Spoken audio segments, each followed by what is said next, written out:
Element of crime, अपराध के तत्व।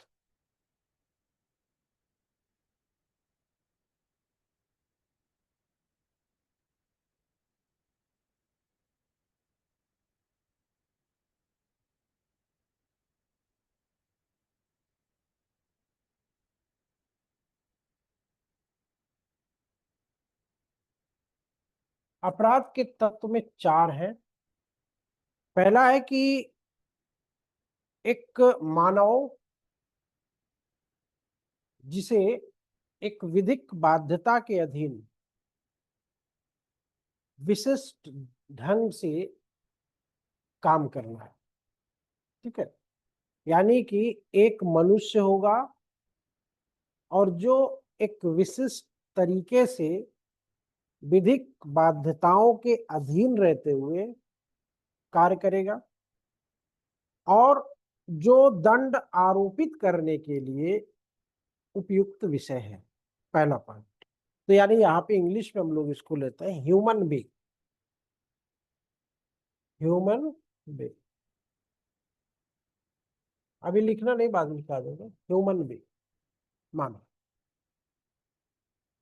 दूसरा यह है कि ऐसे मानव के मन में दुराशय है, यानी कि मैंसरिया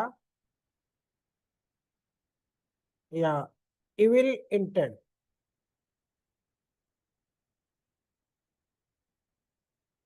इविल इंटेंट। तीसरा, ऐसे आशय को पूरा करने के लिए किया गया कोई काम, यानी कि एक्टस रिया।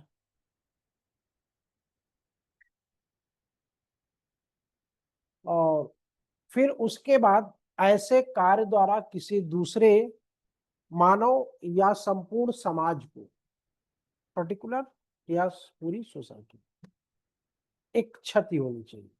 ठीक है, तो यहाँ पे इंजरी, ये चार शब्द है आपके पास, इसेंशियल एलिमेंट। अब इसको देखते हैं एक एक करके। देखो, ह्यूमन बीइंग, यहाँ पे वर्ड यूज किया ह्यूमन बीइंग। पुरानी आईपीसी में जब हम लोग पढ़ते थे तो उसमें भी और इसमें भी कोई परिवर्तन नहीं किया गया। प्राचीन काल में क्या हुआ करता था कि मनुष्य के द्वारा जो भी कृत्य किए जाते थे वो तो उनके लिए दंडित हो ही जाता था, लेकिन ये कृत्य जानवरों के साथ भी होता था और निर्जीव वस्तुओं के साथ भी होता था। जैसे आपका बैल, आपका कुत्ता अगर किसी व्यक्ति को कोई नुकसान पहुंचाता तो आपको दोषी माना जाता था। अगर वो बैल के सींग मारने से किसी की हत्या हो जाती है तो उस बैल को, या किसी पत्थर पे ठोकर लगने से आपको कोई चोट पहुंचती है तो उस पत्थर को देश निकाला दे दिया जाता है, बाहर फेंकवा दिया जाता है। ठीक है, इसी में एक अपने जो जूरिस्ट है उन्होंने एक पुस्तक लिखी थी, बेयरिंग गोल्ड उनका नाम था। Curiosities on the olden times, curiosities of olden times. इसमें इन्होंने क्या लिखा था कि अगर कोई उगा हुआ खेत है और उस उगे हुए खेत में आपका गधा, आपका जानवर जाके अगर उसको नुकसान पहुंचाता है तो कोई बात नहीं, क्योंकि आपका है।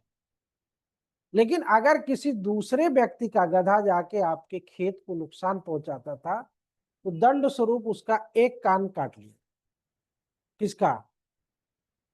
गधे का।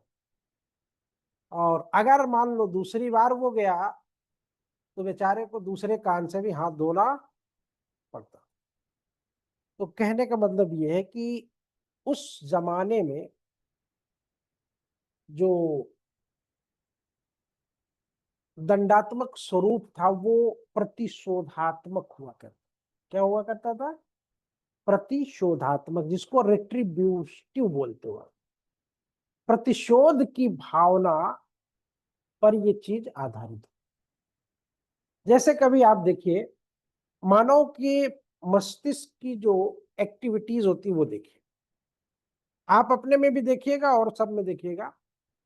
जब कभी बच्चा गिर पड़ता है और रोने लगता है तो आप क्या करते हो? जमीन पे दो पैर पटकते हो और बच्चे से बोलते हो देखो हमने इसको मार दिया। बच्चा शांत हो जाता। क्यों? क्योंकि उसको ये लगा कि हाँ, जिसने मुझे नुकसान किया है उसको सजा मिल चुकी। तो इसी तरह जब बच्चे के अंदर है तो मनुष्य के अंदर क्यों नहीं होगी? तो अगर आपने कोई अपराध किया है और आपसे कोई अपराध हो जाता है तो या तो उस व्यक्ति के प्रति होगा जिसको आपने, जिसके को किया है आपने।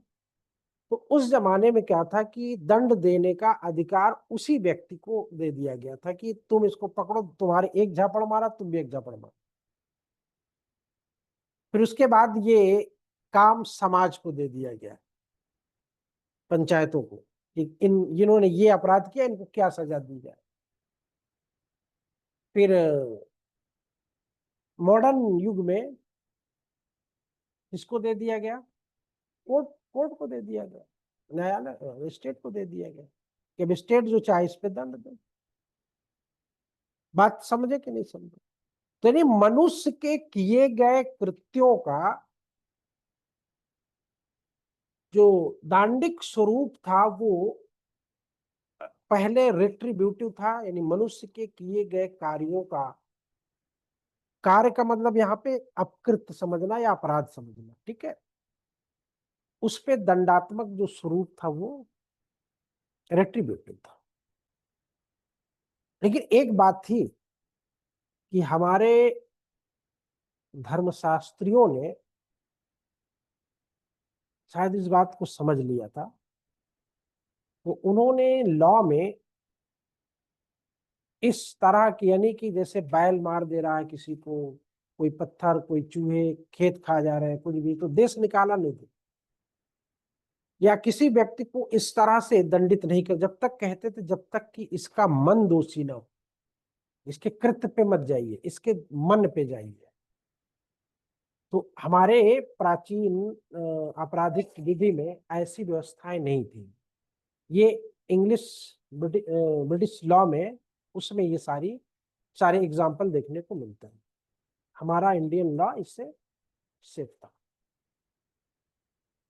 अब मसला इस बात का है कि मानव ने जो कृत्य किया है वो क्यों किया है?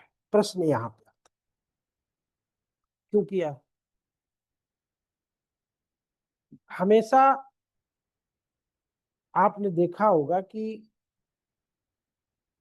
आपके बॉडी का जो एक्टिवेशन होता है, एक्टिवेशन वो किससे होता है?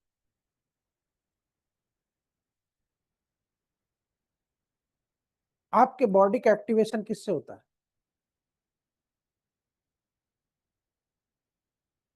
मस्तिष्क की प्रक्रियाओं से होता है। और उस मस्तिष्क की प्रक्रिया में एक पिन पॉइंट होता है, वो पिन पॉइंट होता है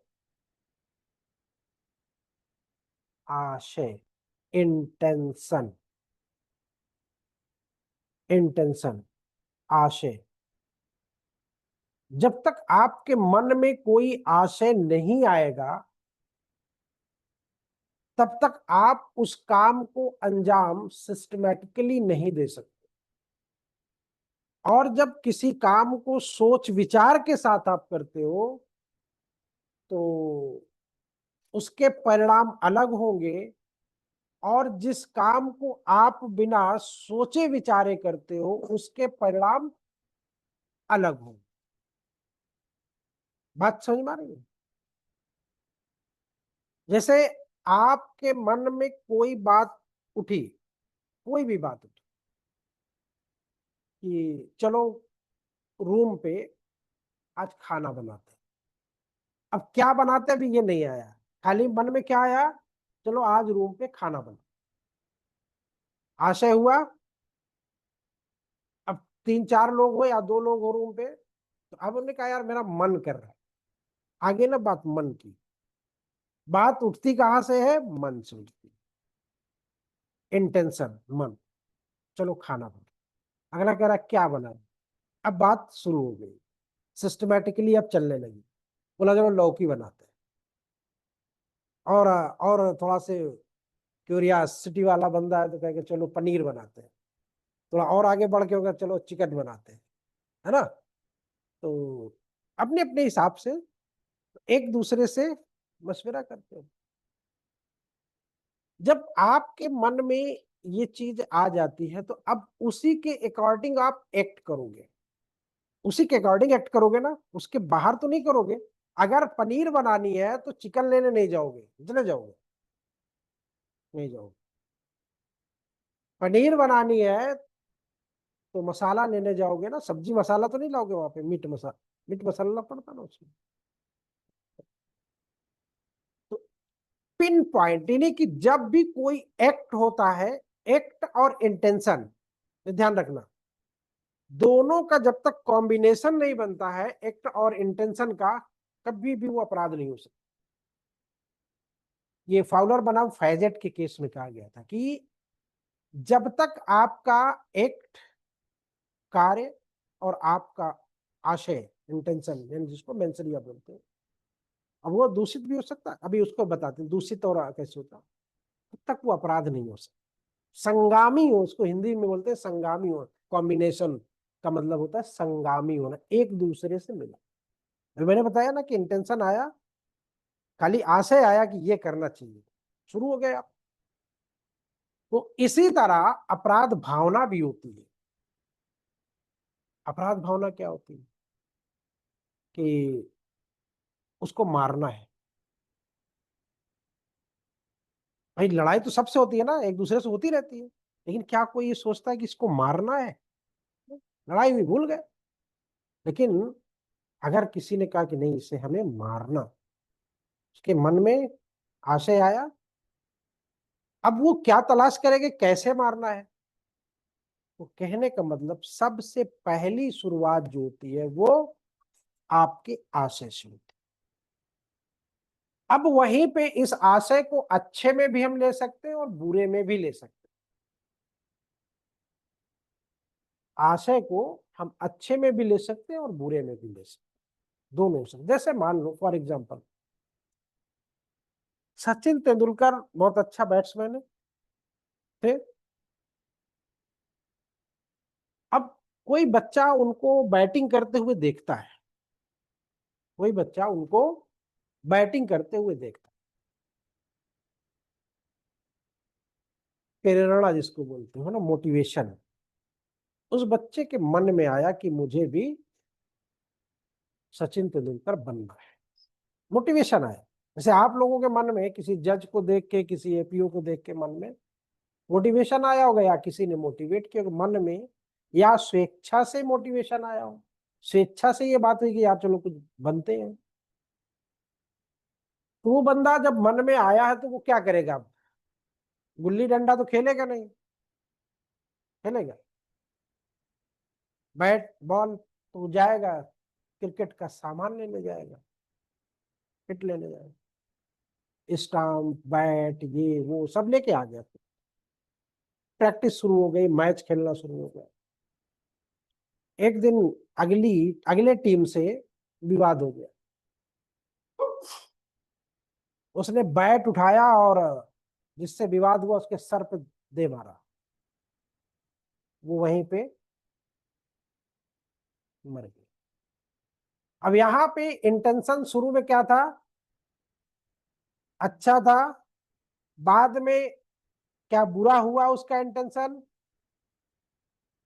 क्या बुरा इंटेंशन उसका बुरा नहीं हुआ, सडन एंड प्रोवोकेशन, प्रोवोकेशन के कारण हुआ है। लेकिन अगर वो सोच लेता कि मैं अपने इस दोस्त को या अपने इस प्रतिद्वंदी को ऐसे मारूंगा कि मेरे ऊपर इल्जाम ना आए, ये बात बहुत पुरानी थी और उसने उसका माध्यम क्रिकेट को चुना। अब उसके मन में ये आशय आ गया कि मैं इसको मारूंगा तो क्रिकेट के मैदान में मारूंगा, बैट से मारूंगा या स्टंप से मारूंगा। ये बात तो शैतान भी नहीं जान सकता ना कि उसके मन में क्या है, जान सकता है? अब आप सबके मन में क्या चल रहा है किसी को पता है क्या? कुछ लोग हम ही को मन ही मन पता नहीं क्या सोच रहे हो, है ना? सोच रहे हैं ना? और किसी के मन में कुछ चल रहा हो, कोई यहाँ पे नहीं है, दो एक लोग हैं, बाकी तो सब बाहर ही हैं।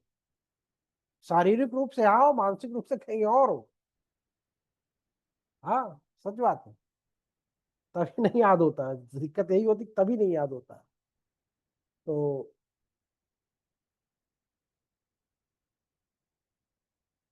आशय यानी जो मेंसरिया होता है, तो वो अच्छा भी होता है बुरा भी। लेकिन मेंसरिया में जब आप आ जाते हो तो वो दुराशय उसका नाम ही है। तभी कहा गया कि मात्र कार्य किसी व्यक्ति को दोषी नहीं बनाता जब तक कि उसका मस्तिष्क दोषी ना, है ना? इसीलिए कहा। अब यहीं पे दो तीन एग्जाम्पल हम लोग देखते हैं तो आपको और क्लियर हो जाएगा। जैसे अब ये बात तो क्लियर हो गई ना, एक कि मेंसरिया कुछ जगहों पे लागू नहीं होती है, वहां पे हम मेंसरिया नहीं देखेंगे। जहां पे स्ट्रिक्ट लाइबिलिटी होगी और आपकी वाइकेरियस लाइबिलिटी होगी, ठीक है, वहां पे हम मेंसरिया को नहीं देखेंगे। अगर देखेंगे फिर मामला गड़बड़ हो जाएगा। क्या? दोनों में नहीं देखेंगे, इसके एक्सेप्शंस है, ठीक है। तो यहाँ पे दो बातें हैं कि पहली बात यह है कि अगर मेंसरिया हमारा किसी काम को करने का है, किसी भी काम, तो बनी सी बात है कि उसके लिए सबसे पहले हमें किसकी तलाश होगी? मानव की। वो एक्ट किस पे होगा? मानव पे होगा। मानव पे क्यों होगा? मानव पे इसलिए होगा कि जब तक आपका एक्ट मानव पे नहीं होता है तब तक आपको पनिशमेंट नहीं किया जा सकता। क्यों? क्योंकि मनुष्य ही, अब यहाँ पे पीड़ित व्यक्ति को तो दंडित नहीं किया जाता, दंडित किसको किया जाएगा? जिसने एक्ट किया उसको किया जाएगा। तो यहाँ पे मनुष्य को क्यों ह्यूमन बीइंग को क्यों रखा गया है, कारपोरेशन को क्यों नहीं रखा गया है, निकाय को? क्योंकि फांसी की सजा किसी कॉरपोरेशन को नहीं दी जा सकती, दी जा सकती। शारीरिक दंड किसी कारपोरेशन को नहीं दिया जा सकता। तो इसलिए यहाँ पे हमने प्रमुख एलिमेंट में ह्यूमन बीइंग को रखा, मानव को रखा, और उस मानव के साथ किए जाने वाले कृत्यों में मेंसरिया, दुराशय। अब दुराशय में बहुत सी चीजें आती हैं, तो अभी इसको हम लोग आगे चल के देखेंगे, इसका स्पेशल एक पार्टी पूरा मेंसरिया का है, ठीक है। लेकिन इसके बाद जो एक्ट है वो देखते हैं। अब एक्ट और मेंसरिया दोनों का अब संबंध, पहले हमने ह्यूमन और मेंसरिया का संबंध देखा, ह्यूमन बीइंग का और मेंसरिया का संबंध देखा। अब हम लोग देखेंगे मेंसरिया और एक्ट का संबंध। मेंसरिया यानी एक्ट और उसका संबंध ये होता है कि अगर मान लो किसी व्यक्ति के मन में, जैसे उस दिन पहले दिन मैंने 3 एग्जाम्पल यहाँ पे लिखे थे ना, अगर आप अचानक चले जा रहे हो, कोई एक्सीडेंट हो गया, कोई व्यक्ति मर गया, तो वहां पे क्या साबित हो रहा है कि आपका वहां पे कोई आशय ऐसा नहीं था, यानी मेंसरिया वहां पे नहीं। अब किसी मनुष्य के विचार को, थॉट को, तो हम विचारणी नहीं बना सकते ना कि साहब ये ऐसा सोच रहा था, पता नहीं क्या सोच रहा था, क्योंकि हमें नहीं पता ना।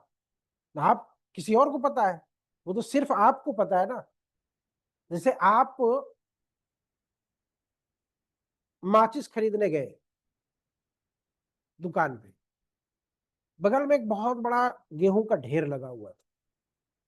अब आप माचिस खरीद रहे हो, अगला बंदा आया जिसका ढेर था, कह रहा मेरे गेहूं में तुम आग लगाना चाह रहे हो, इसलिए माचिस खरीद रहे हो।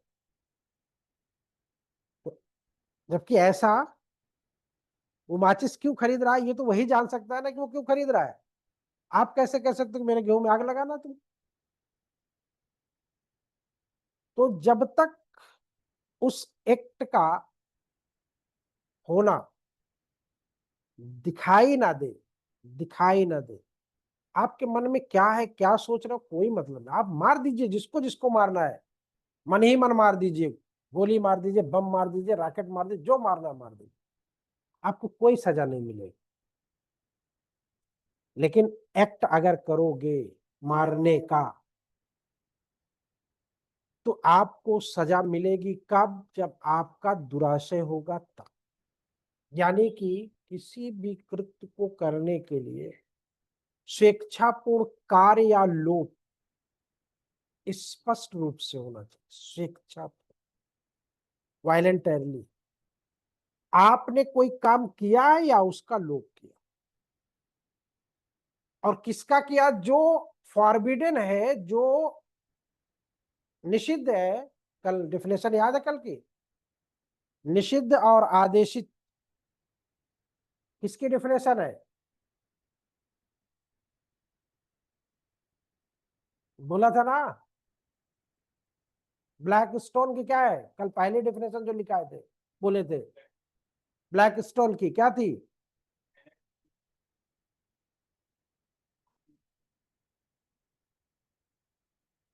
नहीं याद की तुम भी?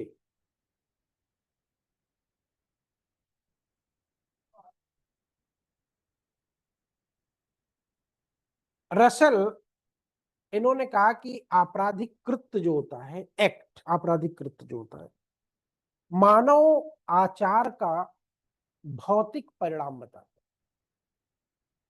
समझ लेना, शब्द समझना। यानी कि जो आपराधिक कृत्य है,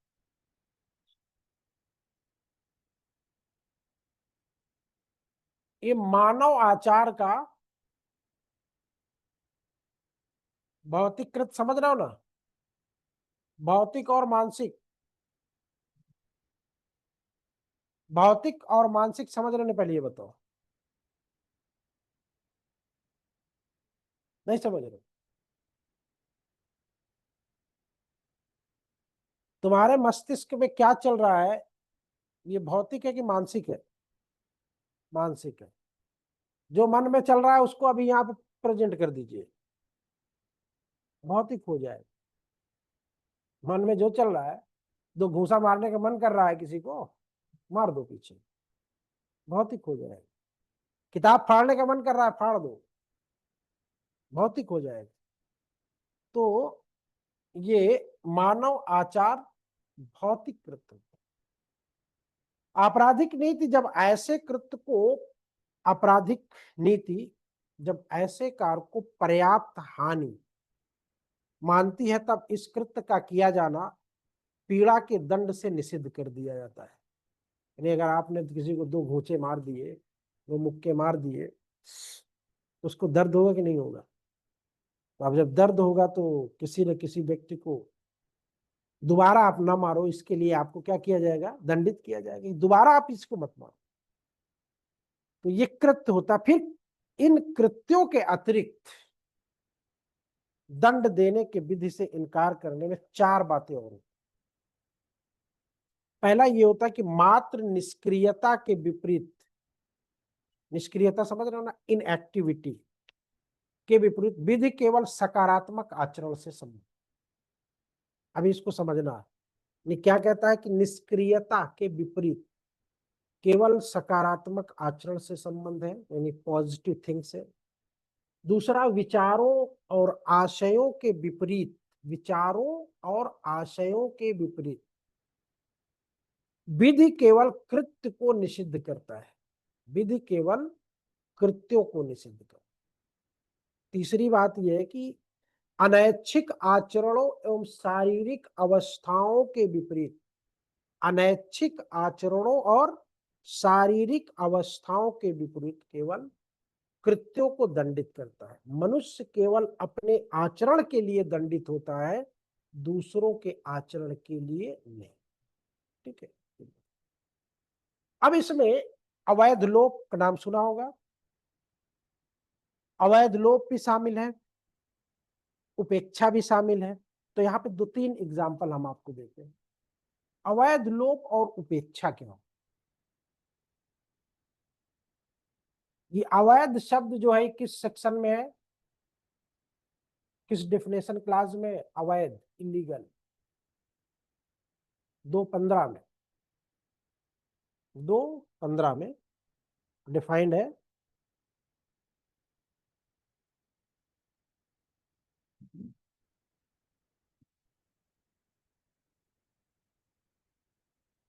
और लोप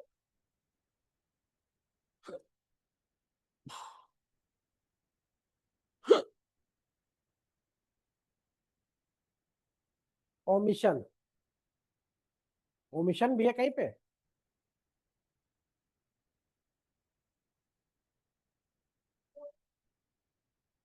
2:25 में लोप है और 2:15 में अवैध। अब ये बताइए कि एक व्यक्ति है ए, उसके एक बीबी और 2 बच्चे हैं। ठीक है। और वो बीबी और बच्चों को भूख से मरने के लिए छोड़ देता है। तो यहाँ पे क्या होगा?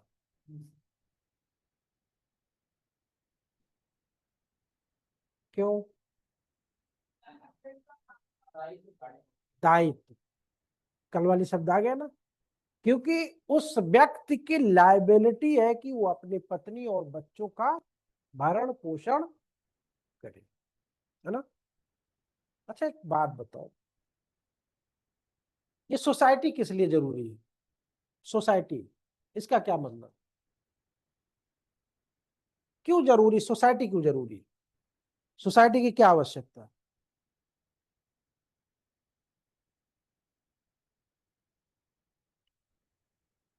सोसाइटी की क्या आवश्यकता बताओ? क्यों सोसाइटी? सोसाइटी जस्ट लाइक दीवार, जस्ट लाइक दीवार, एक ईंट दूसरे ईंट पे, दूसरी ईंट तीसरे ईंट पे, चौथी ईंट पांचवी ईंट पे, एक दूसरे के सहयोग से पूरी दीवार, एक दूसरे के सहयोग से। कभी आपने देखा है कि इस जमाने में कि किसी गांव में लोग भूख से मर गए? नहीं देखा होगा। लोग मदद कर देते, एक दूसरे की हेल्प कर देते, एक दूसरे का सहयोग कर देते। लेकिन पहले हुआ करता था, क्योंकि पहले अगर पूरा गांव ही भूखा है तो फिर कौन किसको खिलाएगा, है ना। तो वहां पे इसमें इलीगल ओमिशन। दूसरी बात यह है कि यदि नदी में तैरते हुए किसी व्यक्ति को कोई कठिनाई महसूस हो रही है, आप ही लोगों में से मान लो कोई नदी में तैर रहा है और उसको समस्या दिख रही है कि मैं डूब जाऊंगा, वो बार बार इशारे कर रहा है, और बहुत अच्छे अच्छे जो स्विमर हैं, जो तैरने वाले हैं, वो खड़े देख रहे हैं कि देखो ये बंदा डूब रहा है, उनको पता होगा। लेकिन उनमें से किसी ने उसको बचाने का प्रयास तो यहां पे जो निष्क्रियता है, इनएक्टिविटी है, क्या वो माँ की मृत्यु, जो तैराक था उसके डूबने का कारण बना, या उस निष्क्रियता को उस डूबने वाले की मृत्यु के कारण को मानते हुए उनको दंडित किया जाना चाहिए?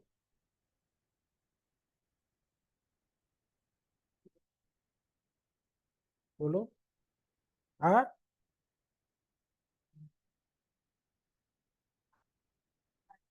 कोई ड्यूटी नहीं थी, किसी की ड्यूटी नहीं।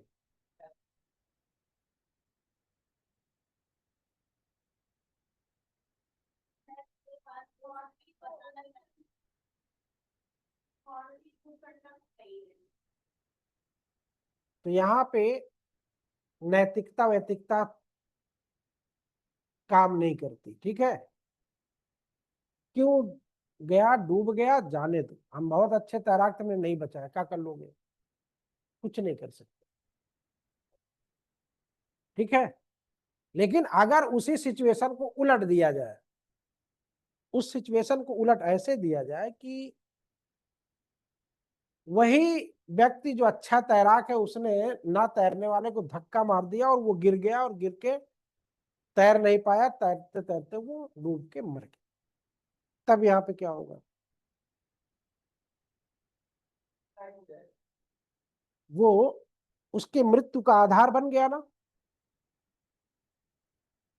अब एक में निष्क्रियता दिख रही है, पहले वाले में जो डूबते हुए को नहीं बचाया, और बच्चों वाले में क्या दिख रहा? अवैध लोप दिख रहा। तो आपके एक्ट में इन चीजों पर भी विचार होता है, तभी मंसरिया निकल के आती है। क्या थी आपकी कि आप इनेक्टिव थे तो क्यों थे, आपका कोई दायित्व था कि नहीं था? जैसे जब एक्सीडेंट वगैरह होते हैं भयानक वाले, जो वैसे वाले, तो रिलेशन देखे जाते हैं। कोई भी घटना घटती है तो उसकी पूर्व पीठिका जिसको बोलते हो, देखा जाता कि इनसे कहीं विवाद तो नहीं था, इनका पारिवारिक कोई झगड़ा तो नहीं था, समथिंग टाइम में कुछ क्वेश्चन एराइज होते कि नहीं होते, तभी आप मेंसरिया तक पहुंच सकते हो। नहीं ऐसे मेंसरिया किसी को पता चलेगा? लोग मारने के बाद भी अंतिम संस्कार में मुस्कुराते हुए जाते हैं। तो मुस्कुराते हुए, जो वो वाला केस पढ़ाया था ना आप लोगों को, एविडेंस में, आर बनाम टॉल्सन का, याद आ रहा है? हाँ, जूते वाला। अभी जूता बोल रही, तब चप्पल बोल रही है। अभी क्या तो खड़ा हूं पहने था।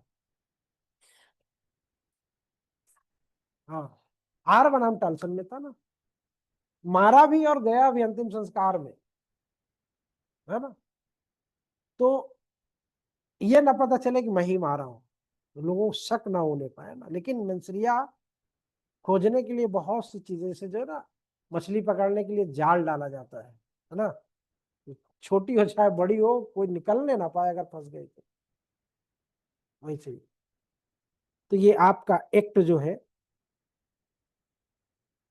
एक्ट पता चल गया ना, ह्यूमन पता चला, मेंसरिया पता चला, अभी ये आपको सीरीज पता चली। अभी अब दूसरी बात यह है कि injury to human being, injury to human being, injury कहाँ पे है? 2:14 में, 2 सब क्लास 14। इंजरी, इंजरी में कितनी तरह की इंजरी है? शरीर की, मन की, ख्याति और संपत्ति, चारों। ये प्री में भी बना लेता है, प्री में भी सवाल बना लेता है कि क्षति के अंतर्गत निम्नलिखित कौन सम्मिलित नहीं है? ख्याति, मन, शरीर, संपत्ति। तो इसमें तो ये चारों सम्मिलित है, चारों इसमें सम्मिलित। अब क्षति जो होती है किसी दूसरे व्यक्ति को, मैंने कल बताया था ना कि एक प्राइवेट होता है और एक सार्वजनिक होता है, पब्लिक होता है। तो अगर आपने पर्सनली किसी व्यक्ति को क्षति किया है तो क्षति मानी जाएगी वो, और अगर आपने सार्वजनिक तौर पे कुछ ऐसा एक्ट किया है तो वो क्राइम में चला जाएगा। लेकिन एक बात और थी कि जहां पे आपको कंपनसेट करने का प्रावधान नहीं दिया गया है वो टार्ट में नहीं जाएगा। सॉरी, वो जहां पे कंपनसेट करने का प्रावधान है वहां पे तो वो टार्ट में चला जाएगा, लेकिन जहां पे नहीं है वहां पे उन्होंने दंडात्मक बना दिया है। तो अब क्षति का मतलब, अगर आपने किसी की ख्याति को क्षति किया है तो टार्ट में चला जाएगा, मानहानि में चला जाएगा। किसी के मन को आपने दुखी किया है तो भी चला जाएगा, लेकिन आपने किसी के शरीर को किया है तो तब तो वो फिर क्राइम में चला जाएगा। नहीं तो इस तरह तो लोग पहले अंदर ले जाए कमरे के, खूब कायदे से मारे, है ना, उसके बाद छोड़ देंगे जाओ। तो वो कहेगा साहब बहुत मारे, तो मारे ही ना, कहा लग तो नहीं, दिख तो नहीं रहा कहीं तो लगा हुआ तुमको, मुझे लगा कि ये टॉर्ट में चला गया। ऐसा नहीं होता। तो क्यों? क्योंकि वो प्राइवेटली उसको मारा ना। लेकिन उस किसी व्यक्ति को क्षति करना या तो पर्सनली, अब आपके मन को हमने दुखाया, ये पर्सनली हो जाए। आपकी ख्याति को हमने कहा कि ख्याति को कब कहेंगे? हम ये नहीं कहेंगे समस्त स्टूडेंट जो है वो नालायक है। तो अब स्टूडेंट की ख्याति नुकसान हुआ, लेकिन हमने पर्टिकुलर तो नहीं कहा किसी को ना। बात सार्वजनिक है तो सार्वजनिक में मानहानि नहीं होती है, ठीक है। सार्वजनिक उसमें नहीं, एक मॉब को, एक भीड़ को अगर आप बोलते हो कि समस्त छात्र जो है वो बेईमान है, नहीं होगा। पर्टिकुलर हम बोल दें कि नहीं फला कोचिंग के छात्र बेईमान है तो हो जाएगा। फिर उसमें भी पर्टिकुलर नाम ले लें कि ये छात्र जो है वो बेईमान है तो हो जाएगा, ठीक है। तो ये अभी आएगा आगे जब मानहानि वाला, तो उसमें उसको पढ़ाएंगे। तो मन, शरीर, ख्याति और संपत्ति को अवैध रूप से कारित किया, ठीक है। शरीर किसी पर्सनल व्यक्ति की भी हो सकती है और संपूर्ण समाज के प्रति भी हो सकती है, ठीक। तो इसमें किसी अपराध को 4 आवश्यक तत्व होते हैं। इसमें कुछ अपवाद नहीं, लेकिन कुछ अपवाद भी है। कभी कभी दोषी मनोभाव के अभाव में भी अपराध बन जाता है। इनमें स्ट्रिक्ट लाइबिलिटी के मामले आते हैं, और इनमें जैसे स्ट्रिक्ट लाइबिलिटी मतलब समझ रहे हो ना। स्ट्रिक्ट लाइबिलिटी का मतलब ये होता है कि जिस चीज को हमने कठोर दायित्व की श्रेणी में रख दिया, तो अब वहां पे आपका हम आशय नहीं देखेंगे कि बेटा आपका आशय क्या। जैसे हमने कहा कि बाइगेमी, दूसरा विवाह करना अपराध है, तो ये स्ट्रिक्ट लाइबिलिटी के अंतर्गत आएगा कि नहीं आएगा?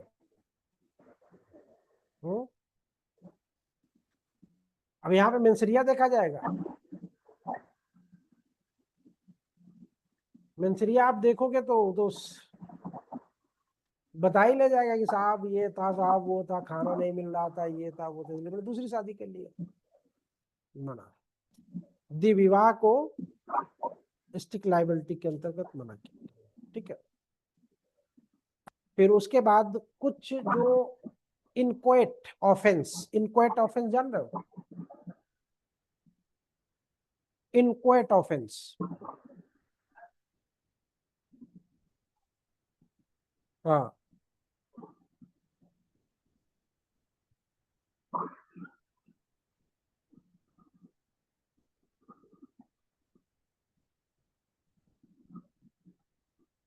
इसको अपूर्ण अपराध बोला जाता है।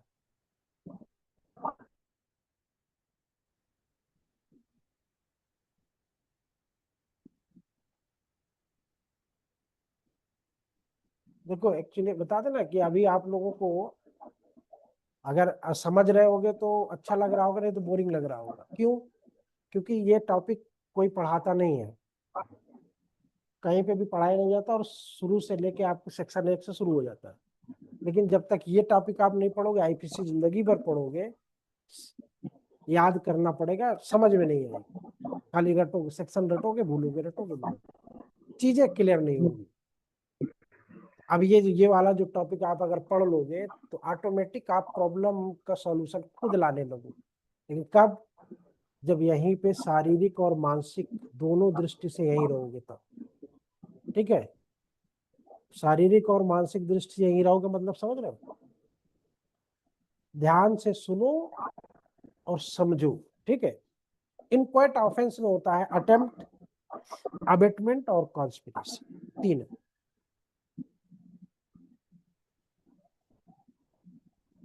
ठीक, इनक्वाइट ऑफेंस में क्या क्या है?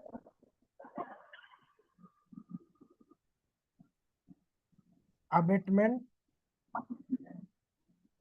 कॉन्स्पिरेसी और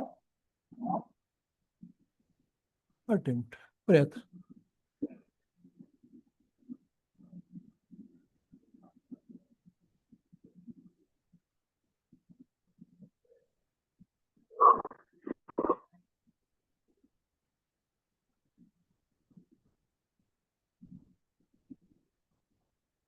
देखो, प्रेरणा अच्छी चीज है लेकिन दुष्प्रेरणा बुरी चीज है ना।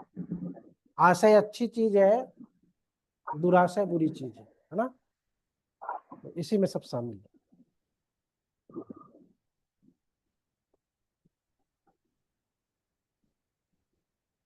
तो ये बात क्लियर हो गई। क्षति, चारों बातें, मानव, मेंसरिया, एक्टसरिया, ठीक है।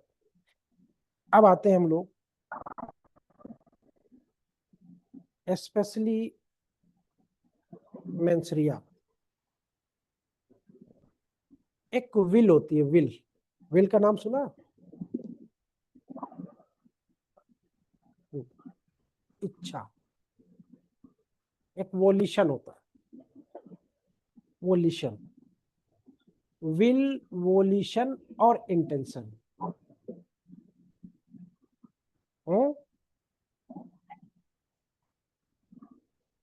सब एक है, बस उसमें ये है कि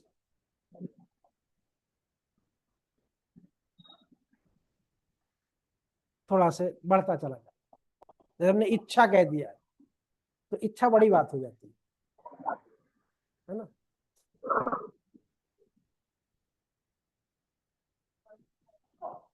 वोलिशन, वोलिशन जहां से चीजें प्रारंभ होती है। ठीक है, तो अब सीधी बात में आते हैं, हम लोग ज्यादा अंदर नहीं जाते हैं। सीधी बात में ये है कि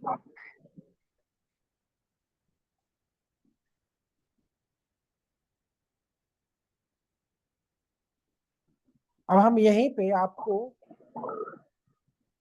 चारों चीजें दे रहे हैं। ठीक है, इस सवाल के माध्यम से चारों चीजें दे रहे हैं। अब आपको समझना कि यहाँ पे बंदा पनिश होगा या नहीं, दंडित होगा या नहीं। पहला मामला ये है कि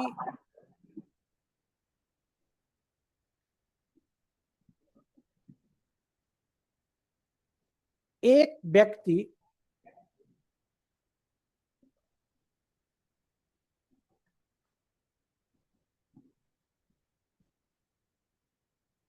ए नामक एक व्यक्ति, कर लो नाम, ए नामक एक व्यक्ति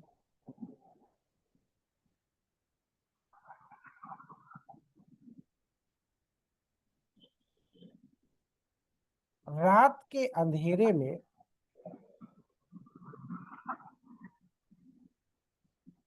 बी नामक व्यक्ति को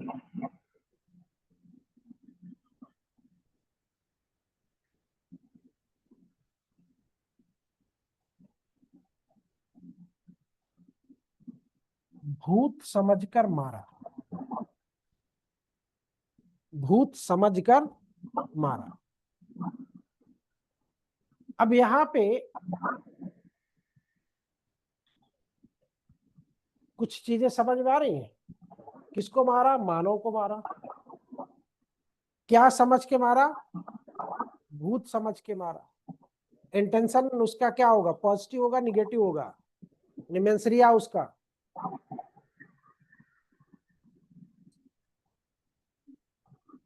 मेंसरिया इसमें नहीं।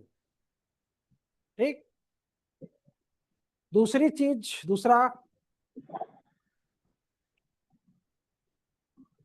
Mister x is a greatest shooter, यानी मिस्टर एक्स बहुत बड़ा निशानेबाज है।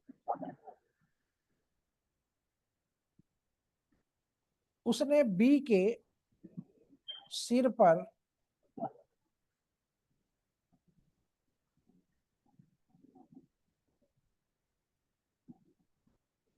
एक नींबू रखा और उस पर निशाना लगाया। निशाना चूकने के कारण बी इंजर्ड हो जाता है। यहाँ पे क्या होगा? मेंसरिया क्या होगा? एक्टसरिया क्या होगा? और इंजर्ड तो हो ही गया है। मानो तो था ही, नींबू सर पे रखा था।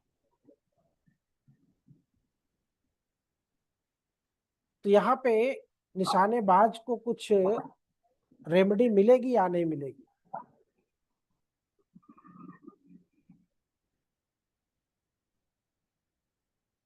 नींबू सर पे रखा तो जानबूझ के तो लगाएगा ही निशाना, नींबू को मारना।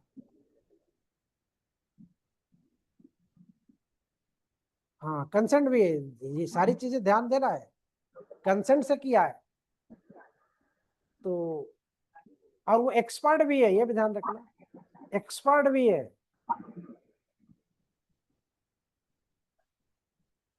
है ना? अब यहाँ पे अभी तुम्हारे सर पे अगर नींबू रखा जाए तो नींबू रुकेगा तुम्हारे सर पे जबरदस्ती? सेब रुकेगा? नहीं, सेब रुके नहीं, सेब रुकेगा? बोलो। कंसेंट का मतलब ये होता है कि आप खड़े हो गए, रख दिया। और अगर कंसेंट नहीं है तो क्या करोगे? अरे नहीं नहीं नहीं, रुकेगा वो नींबू?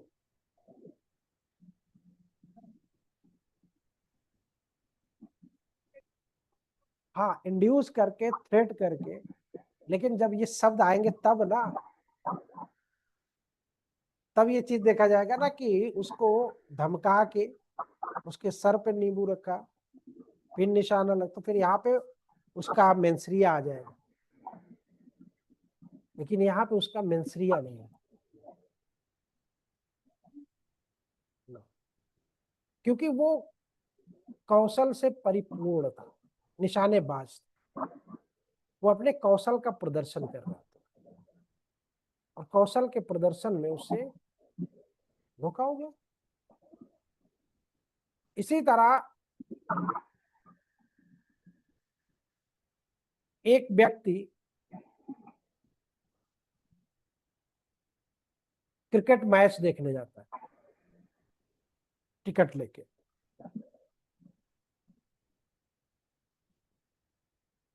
किसी प्लेयर ने जोर का हिट मारा और वो बॉल जाके उस व्यक्ति के सर पे लग गई और वो व्यक्ति सर पे बाल लगने से मर गया। यहाँ पे मेंसरिया उपस्थित है या नहीं?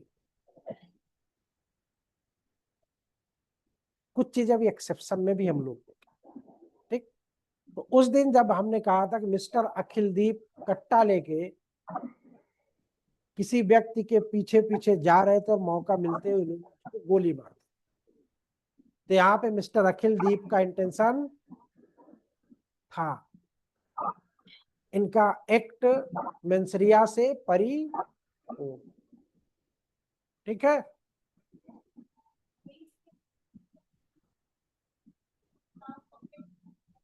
हाँ, नहीं वो अपराध नहीं होना चाहिए, इच्छा से किया गया काम जो है वो अपराध की श्रेणी में आ जाए,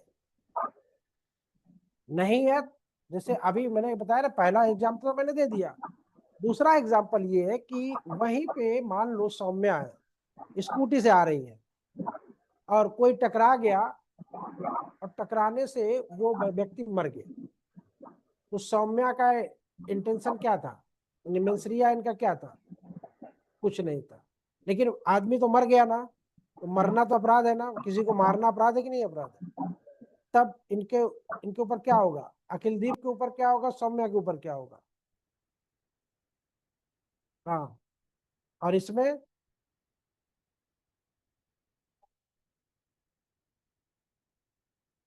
एक्सीडेंट हो गया, वो एक्सीडेंट कैसे हुआ, लापरवाही से। अब लापरवाही वहां पे देखी जाती है, भीड़ भाड़ वाले एरिया में आप तेज स्कूटी चला रही थी, तब नेग्लिजेंस होगा। और अगर नॉर्मली जा रहे हैं, अचानक कोई आ गया है, तब वो एक्सीडेंट में कन्वर्ट हो जाएगा। ठीक। हाँ हाँ हाँ हाँ।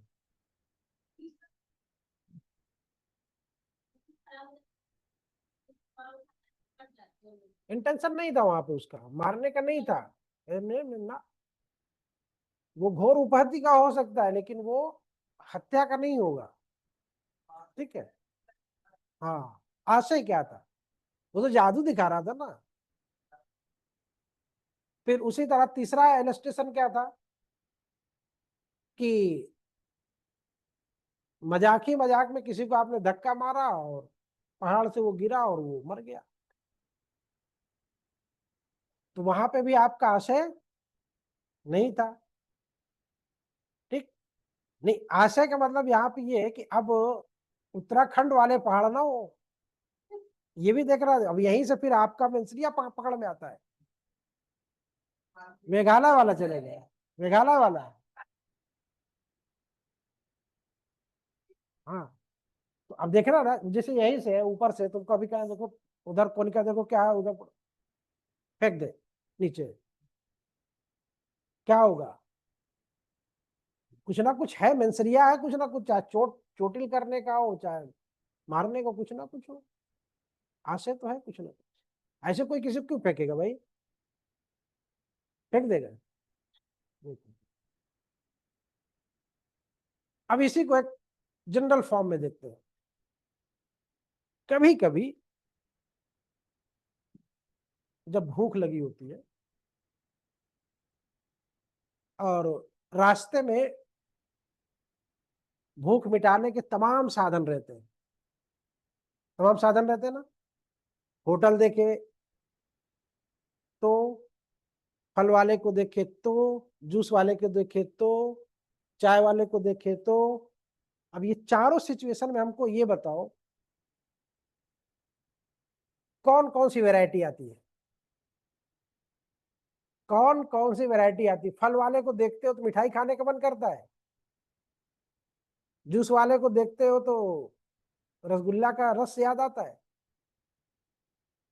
चाय वाले को देखते हो तो क्या अनार का जूस याद आता है। सिचुएशन डिफरेंट डिफरेंट और डिफरेंट, तो वहां पे जो प्राइमा फेसी आपकी जो इच्छा है, वो कुछ खा के अपनी भूख को शांत करना, इच्छा तो यही है ना, इंटेंस आशय क्या है आपका, भूख को शांत करना। तो अब उसमें भी फिर आप ये देखते हो कि यार फल तो बड़े अच्छे लगे हुए हैं, अब इसमें सेब भी बड़ा बढ़िया लगा हुआ, लेकिन सेब 250 रुपये किलो का है। अब वहां पे भी गुड़ा गणित पे था, अमरूद जो है वो 50 रुपये किलो का है। तो अब आप का जो आशय होगा वो कहाँ पे परिवर्तित होगा, आशय आपका कहाँ पे चेंज होगा, हाँ, कब चेंज होगा, कैसे चेंज होगा, क्यों चेंज होगा। हाँ, पैसे अगर कम है, बजट अलाउ नहीं कर रहा है, तो सेब की जगह आप अमरूद खाना ज्यादा फायदेमंद बताओगे, बताओगे कि यार अमरूद खाने से बड़े फायदे होते हैं, सेब खाने से कोई फायदा नहीं होता। क्यों? क्योंकि आपने सेब खाया। तो इसी तरह मर्डर में भी चीजें, जैसे आप लोग सोचते ना कि यार उसको मारना ही था तो ले जाके कहीं ढकेल वकेल देता, क्या जरूरत उसको काटने की, कुकर में भरने की, है ना, ड्रम में भरने की क्या जरूरत थी? मारना ही था तो ले जाके मार दिया होता। लेकिन वही बात है ना कि इच्छाएं, जो जो उसका आशय था उस पे वो हालात न रहे होंगे, वो सीन न रही होगी, वो चीजें ना रही होंगी, है ना, तो उसको वही इजी लगा। कल एक बिहार में अभी बहुत से टीचर हुए ना वहां पे, तो एक टीचर ने अपने एक महिला टीचर ने अपने दो बच्चों को, अपने हस्बैंड को पहले मारा, तो उसमें सब तो शादीशुदा हुई है ज्यादातर, हस्बैंड को मारा, फिर बच्चों को मारा, और फिर प्रेमी संग शादी कर ली, प्रेमी भी टीचर था, और जब मार दिया तो मामला फंस गया। ये हस्बैंड को मार दिया तो ठीक है, बच्चों को मार दिया तो मामला तो गंभीर होगा ही ना। भाई ठीक है, माना कि हस्बैंड तक ना पहुंच पाई हो चीजें, वो सुपारी दे दिया, वो पैसा था ही दोनों मास्टरों के पास,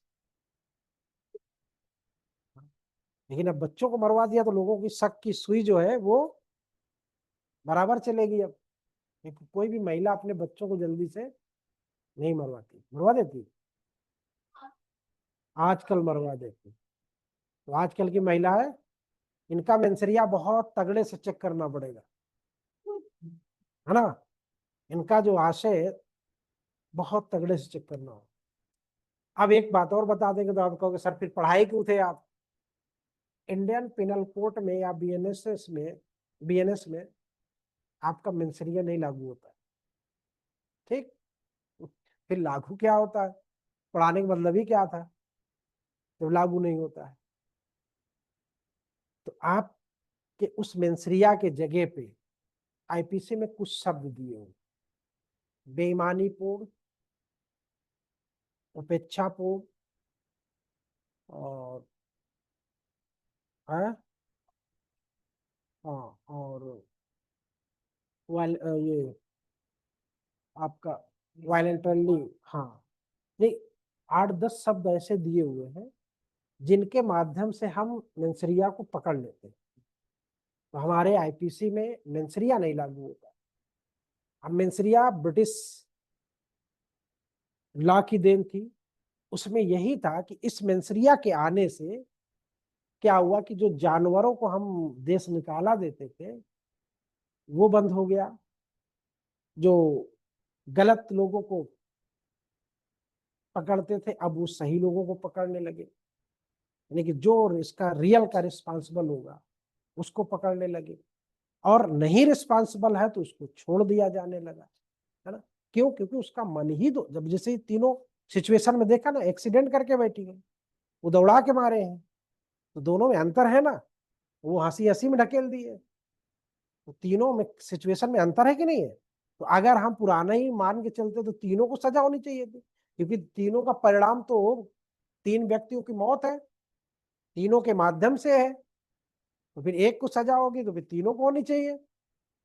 आजीवन कारावास या अब मृत्युदंड क्यों होता है बताया था शायद उस दिन मैंने, मृत्युदंड और आजीवन कारावास क्यों होता है, दोनों में इसमें भी अंतर समझ लो।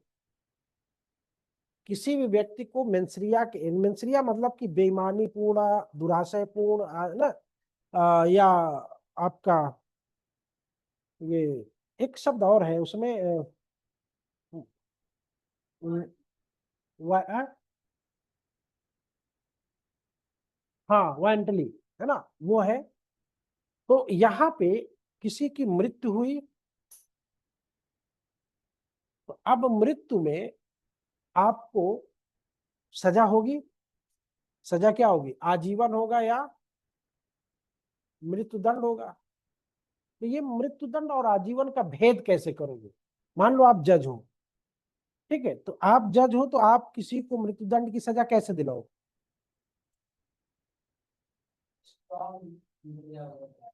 अरे मेंसरिया में तो है ही, वो तो फंस ही गया।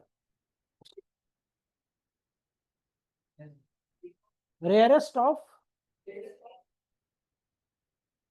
हाँ, जघन्य से जघन्यतम अपराध, जघन्य से जघन्यतम अपराध, या उसको हिंदी में एक और बोलते हैं, हाँ, विरल से विरलतम अपराध, है ना, रेयरेस्ट ऑफ रेयर।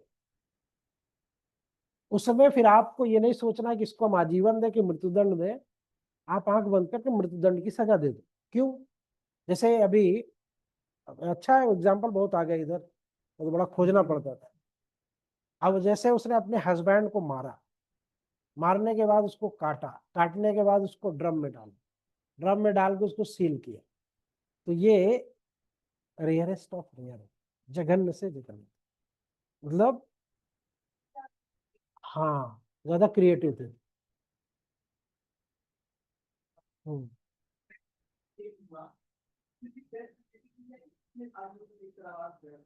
आजीवन का वो उसमें नहीं, उसमें मृत्युदंड हो जाएगी आप, उसमें भी।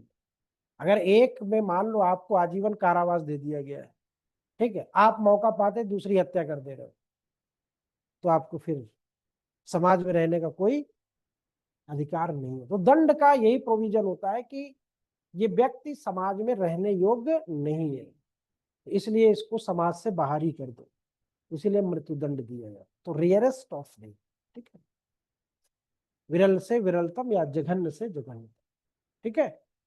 ये क्रूरता की या विभत्सा, जो विभत्स होता है, उसकी तुमने सीमा ही पार कर दी।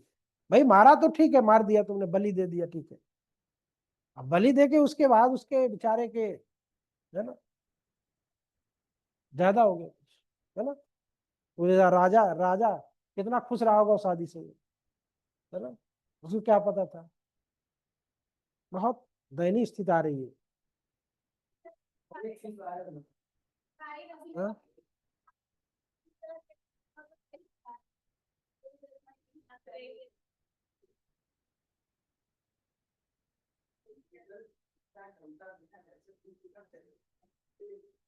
अब उग रहा है।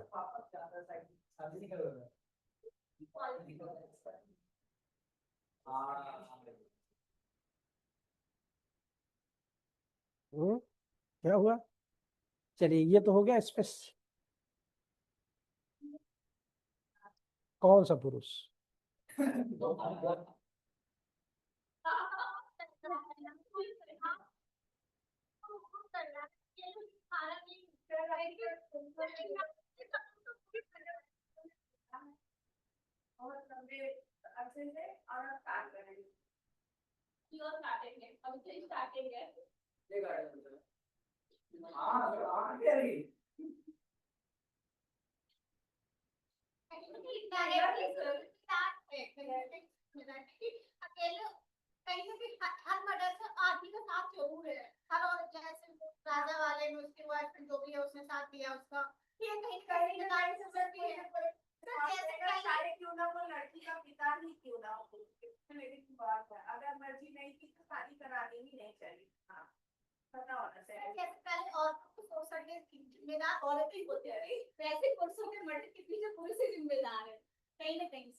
अब समझ नहीं पा रहे तुम लोग बोलना क्या चाह रहे हो।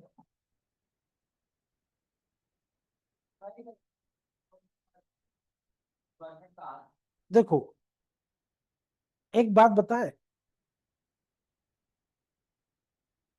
जर जोरू और जमीन, तीन शब्द सुना ना, ये बहुत प्राचीन हमारे उसमें कहा गया है। विवाद की तीन जड़ें, है ना।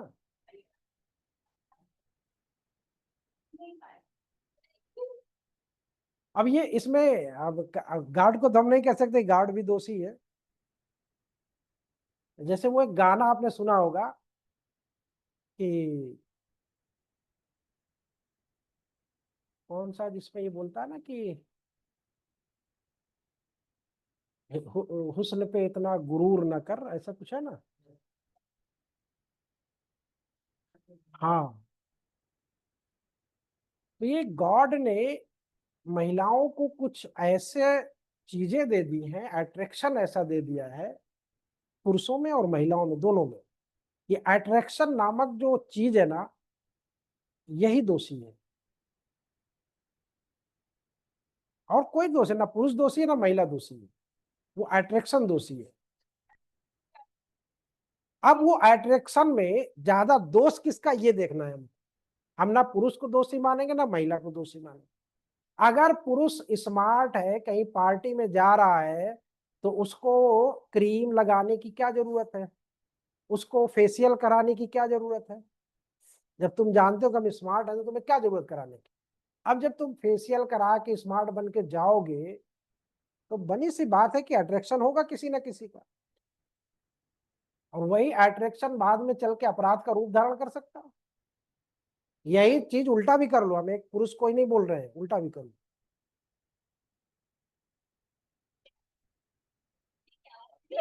अब उस महिला का जिसने मेकअप किया था, जो महिला मेघालय, वो मेघालय वाली थी, क्या नाम था उसका?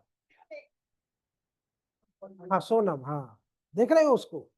अगर ऐसे ही देख लेते तो कभी वो राजा शादी करता क्या? वो बड़ा स्मार्ट आदमी था, वो कभी नहीं शादी करता उसको। वो हाँ?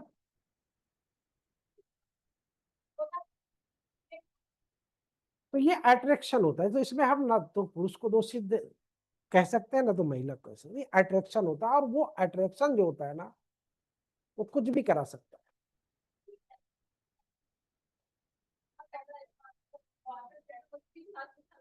फिर वही बात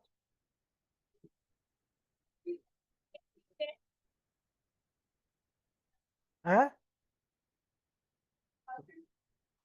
वही कह रहे हैं ना, हम वही तो बोल रहे हैं ना कि हम हो जाए। बोलो। बात हम बोले, हम एक बड़ी बात कह रहे हैं, अब आप छोटी बात पे चले जाओ। छोटी बात पे तो फिर अब हम क्या कहें तुमको, बहुत सी बातें नहीं बोल सकते आप। तो ये अट्रैक्शन की बात है ना, तो कभी कभी बहुत से काले लोग रहते हैं, इतने काले रहते हैं कि अब उनमें सफेदी की उम्मीद ही ना की जाए। अगर उनको रात में खड़ा कर दिया जाए तो पता नहीं चलेगा कि आदमी खड़ा है क्या खड़ा है।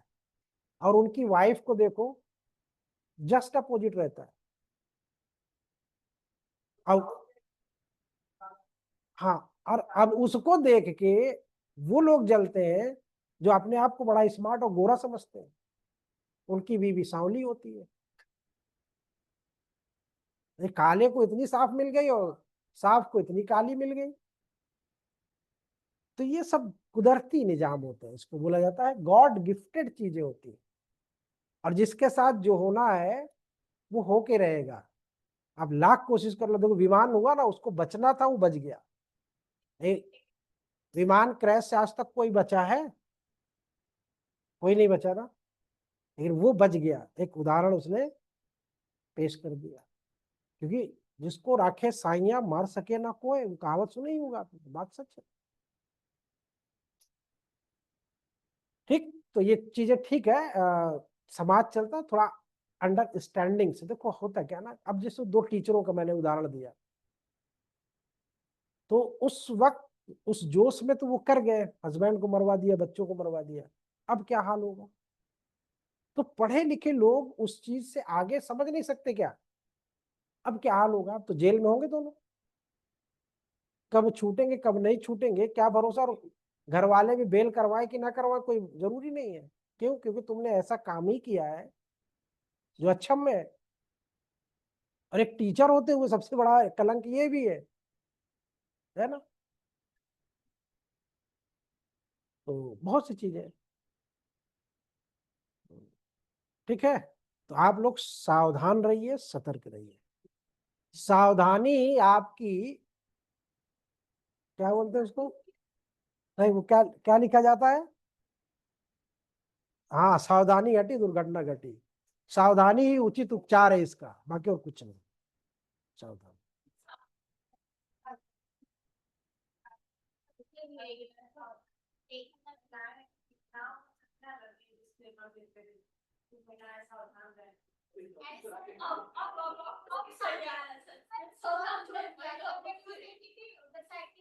शादी हो गई उसी रात उसकी वाइफ को मारा है, क्या मारा है कि बेचारी हॉस्पिटल भर्ती होगी, सोचो अब। क्यों मारा है ये नहीं पूछी? इससे ज्यादा कुछ बड़ा जब तुम्हारे साथ तुम्हारी शादी हो गई, तुम अपने बॉयफ्रेंड को फोन क्यों कर रही हो? हाँ, क्यों मारेगा नहीं? नहीं तो उसको पूजेगा। मारना, मारना और भरोसा यही ऑप्शन होगी, और फिर चीजें होती। ठीक है, चलो कोई बात नहीं। आप लोग अपने अपना देखिएगा, परेशान मत, 1 मिनट दोबारा ज्वाइन कर लीजिएगा आप लोग, ठीक है? अब ये कह लो